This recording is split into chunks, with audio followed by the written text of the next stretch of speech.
তুমি আজ থেকে আলাদা বিছানা করে ঘুমোবে। আজ থেকে তুমি আমার সাথে এক বিছানায় ঘুমোবে না। মনে রেখো, তুমি যে কোনো কিছুতেই অবহেলা করো। স্বামী সাকিবের মুখে এমন কথা শুনে ইভা হতবাক হয়ে পড়ল। কেন, হঠাৎ কি এমন হলো তোমার? আমার অপরাধ কি বলো তো? যখনই অফিস থেকে আসি তখনই দেখি তুমি বসে বসে সিরিয়াল দেখো। ঠিক মতো খাওয়ার সময়টাও তো বের করতে পারো না তুমি। এখন তো সব ঠিকঠাক, শুধু শুধু কেন হবে? তুমি বলো তো এখন কি রান্না করছো? হ্যাঁ করছি। খেয়েছো তুমি? ও মা, এটা কেমন কথা? তুমি খাইয়ে দিবে না? তুমি না তুলে দিলে আমি কি খাই? জি ভালো। নামাজ পড়েছো কি সারাদিনে? কোরআন পড়েছো একবারও? না, পড়তে পারিনি, সময় ছিল না। কত কাজ করতে হয় বাড়িতে। সংসার কি এমনি এমনি সুন্দর হয়? নামাজ পড়েনি শুনে সাকিবের মাথা গরম হয়ে যায় আর বলল, সময় তো অনেকদিন ধরে যাচ্ছে না, সব দেখছি, শুধু টিকটক আর সিরিয়াল নিয়ে পড়ে থাকো। আচ্ছা চেষ্টা করব বলে ইভা রান্নাঘরের দিকে চলে যায়। সাকিব তখন মনে মনে ভাবছে, শুনেছি ভালোবাসার মানুষের জন্য উত্তম শাস্তি হচ্ছে ভালোবাসাটুকু কেড়ে নেওয়া। ভালোবাসাটুকু কেড়ে নিলেই তখন বুঝতে পারে তার ভুলটা কোথায় ছিল, আর আমিও এখন থেকে তাই করব। এটা সে ভেবেই সে রুম থেকে বের হয়ে যায়। সাকিব তাদের বাড়ির সিঁড়িতে বসে সিগারেট টানছে, আর এমন সময় কাঁধে কারো হাতের স্পর্শ পেল। সে বুঝতে পারছে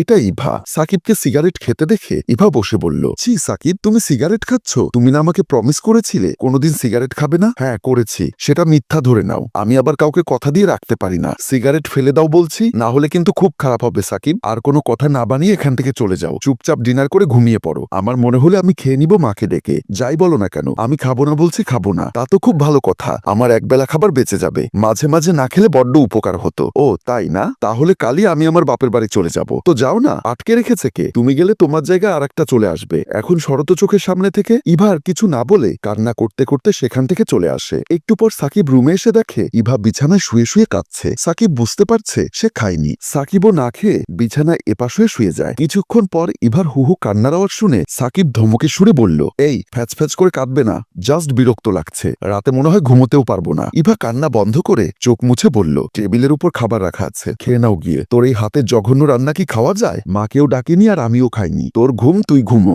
অযথা বাড়তি ঢং করার দরকার নেই। তারপর সাকিব চোখ বন্ধ করে হালকা ঘুমপড়িকে আহ্বান করে এমন সময় ইভা আস্তে করে সাকিবের গায়ের উপর একটা হাত দিয়ে বলল, কি হয়েছে তোমার? আমি কি কোনো ভুল করেছি বলো? সাকিব চোখ খুলে ইভার চোখের দিকে তাকিয়ে বলল, না তোমাকে আর আমার ভালো লাগে না, আমার অন্য কাউকে চাই। তাহলে আমি কি করব? কই যাব? মরে যাব আমি? হ্যাঁ যা, মরে যা, মরে অন্তত আমাকে উদ্ধার কর, আমি আর একটা বউ আনতে পারবো তখন। কথাটি শুনেই ইভা এবার জোরে জোরে কাঁদছে, কিন্তু সাকিব সেদিকে পাত্তা না দিয়ে ঘুমোনোর চেষ্টা করে যাচ্ছে। সকালবেলায় সাকিব নিজের অফিসে বসে অফিসের হিসাব করছে, আর এমন সময় ইভার কল আসে। সাকিব কল দেখে মৃদু হেসে কলটি রিসিভ করে বলল, কি হয়েছে, এত ফোন কিসের? আমি কি ঘুরতে এসেছি মনে করেছো? এমন করছো কেন? নাস্তা না করে চলে গেলে, সেজন্য কল দিয়েছি। তোমার হাতের খাবার খেলে আমার বমি আসে, বমি, তাই এখানে এসে খেয়েছি। আমার অফিসের কর্মচারী মিষ্টি রেশমি কত সুন্দর করে নাস্তা পরিবেশন করেছে, আহ কত ভালো লাগছে। তুমি কি জানো, ওর হাতের স্পর্শ যখন আমার হাত স্পর্শ করেছে তখনই সেই ফিলটা মারাত্মক ছিল। কি আমার হাতের রান্না তাহলে খারাপ? এতদিন কি খাওয়াইনি নাকি? তখন তো কত সুনাম করতে। অফিসে তাড়াতাড়ি যাওয়ার উদ্দেশ্য তাহলে অফিস সহকারী, তাই না? আজ বাড়িতে এসো তুমি। মাকে যদি এই ব্যাপারে না বলি, আমার বাবাকেও বলবো আসলে। এসো তুমি বাড়িতে। হুমকি দিচ্ছ তুমি? দেখা যাবে কি করতে পারো। তোমার সব আত্মীয় স্বজনকে ডাকো, আমি আসছি। তারপর সাকিব কলটি কেটে দিয়ে মিটিমিটি হাসছে।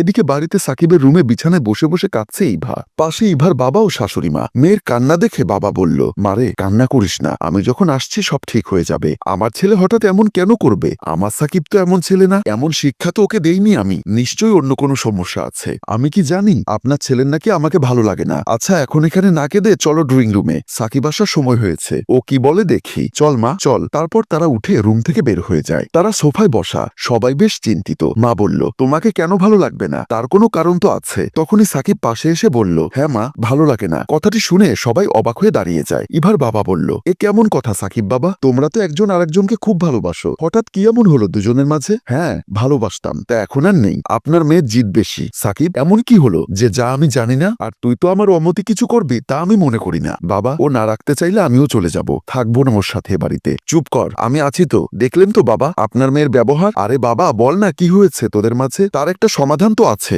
আচ্ছা বসুন সবাই। সবাই সোফায় আবারও বসে। সাকিব বলল, মা সমাধান হচ্ছে ইভা এখন নামাজ পড়ে না, কোরআন পড়ে না, ঠিক মতো খায় না, টাইম টেবল ঠিক নেই, শুধু সিরিয়াল নিয়ে পড়ে থাকে। আমি ওকে ভালোবেসে অনেক বুঝিয়েছি, তাই সেদিন মনে মনে পরিকল্পনা করেছি ওর থেকে একটু দূরত্ব বজায় রাখবো। ভালোবাসা কমিয়ে দিলে সে বুঝতে পারবে, কারণ ওকে বুঝিয়ে আর কাজ হবে না। তাই এত কিছু করেছি, জানি অপরাধ করেছি, তাই বলে এরকম সিরিয়াস অবস্থা সৃষ্টি করবে তুমি? আমি কত ভয় পেয়েছি জানো? হ্যাঁ জামাই একদম বেশ করেছে। তোকে তো আমি আরবি আর বাংলা শিক্ষা সব দিয়েছি, আর তুই কিনে এখানে এসে বসে সব ভুলে গেছিস? ছি ছি মা। আচ্ছা সাকিব, বৌমাকে মাফ করে দে। ও এখন থেকে প্রতিনিয়ত নামাজ পড়বে, কোরআন তেলাওয়াত করবে। হ্যাঁ সাকিব, ক্ষমা করে দাও প্লিজ। তুমিও আমাকে মাফ করে দাও। আমার জন্য তোমাকে এখানে আসতে হলো বিচার করতে। হ্যাঁ তা তো করব, তবে জামাই বাবাজি যদি না করে আমার কিছু বলার নেই। বাবা আমি ক্ষমা করলাম, তবে যদি আবার দেখি নামাজ পড়ছে না, কোরআন পড়ছে না, তখন কিন্তু আমি ক্ষমা করব না। বললাম তো আর কোনো অভিযোগ করার সুযোগ দিব না। হ্যাঁ বউ আমার। কথাটি শুনে সবাই হেসে ওঠে। আর এখানেই সুন্দর পরিবার দেখে আমাদের গল্প শেষ হয়। সম্মানিত ভিউয়ার্স, ভালোবাসা দিয়ে সবটা জয় করা সম্ভব, তবে অতিরিক্ত কোনো কিছুই ভালো নয়। স্বামী কখনো স্ত্রীর খারাপ চায় না, তাই স্বামীর কথা রাখার চেষ্টা করুন। বেঁচে থাকুক ভালোবাসা। গল্পটির ভাবনায় হাশেম রাজু, পরিচালনায় এইচ এম কানুন ও চিত্রগ্রহণ ইফতি হুসাইন।